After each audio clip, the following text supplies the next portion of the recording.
To which Kota wrinkled his nose. That is no naughty trick. It's a dry run. Kota was honing his skills at making paw prints, readying himself for when the time came. His earliest memory was of being terribly cold. During the rainy season 20 years ago, for whatever reason, his mother had left him behind. His eyes still hadn't fully opened.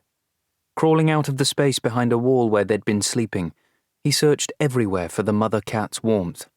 Instead, he was hit by drops of cold, drizzly rain.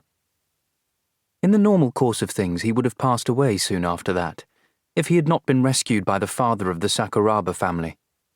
The Sakurabas already had a cat, a Persian with an abnormality in its iris that meant the pet shop was about to get rid of it. Mr. Sakuraba rescued this cat, too.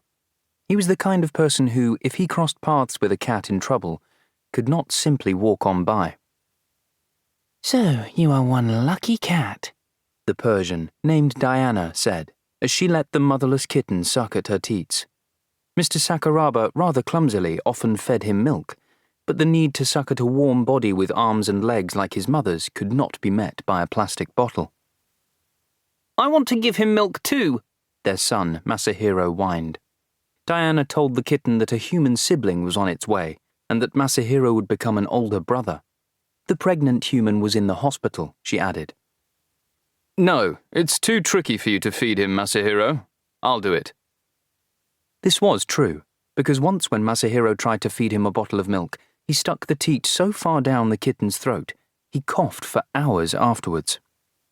Apparently, while the father was out during the day, he'd asked Mrs. Sakuraba's friends, women from the neighborhood, to look after him.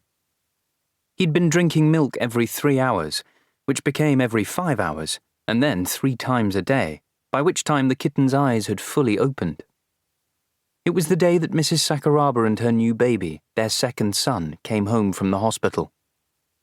"Whoa! He looks like a monkey! What a weird face!" Masahiro yelled when he came back from kindergarten, earning a slap from his mother. Diana, though, was inclined to agree with him. "You looked just like a monkey yourself," she thought. Mrs. Sakuraba had really been looking forward to seeing the kitten her husband had rescued while she was at the hospital. After getting the new baby to sleep, she came over to take a proper look. "My, what a beautiful silver tabby." This was the moment the kitten first learned what his fur color was called. "Have you decided on a name yet?" Not yet," Mr. Sakuraba said a bit evasively. "But hasn't it been 2 weeks since you found him?"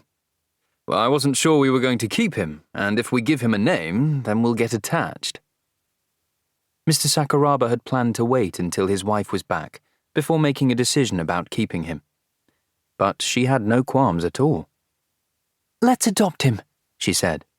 "The kitten seems to get on well with Diana, too," she added.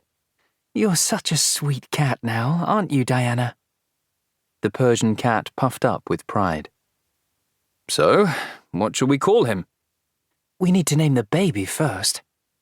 The family had to register a new baby's name with the city hall within 2 weeks, and so Mr. and Mrs. Sakuraba had been discussing the matter of the baby's name for quite a while. As the older boy's name was Masahiro, the one thing they'd agreed on was that the new baby's name should contain the same character, Hiro.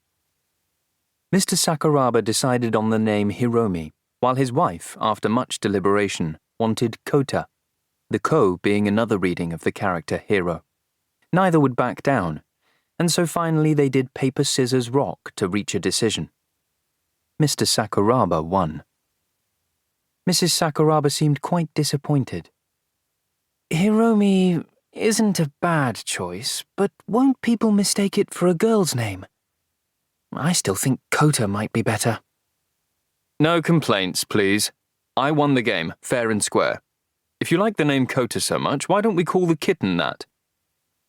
And that's how he came to be named Kota. By the time little Kota was scampering around the house, baby Hiromi still had not learned to roll over. All he could do was shuffle his arms and legs around, while swaddled in a blanket. "Do you think he's okay?" Kota asked worriedly, but Diana reassured him. "Don't worry.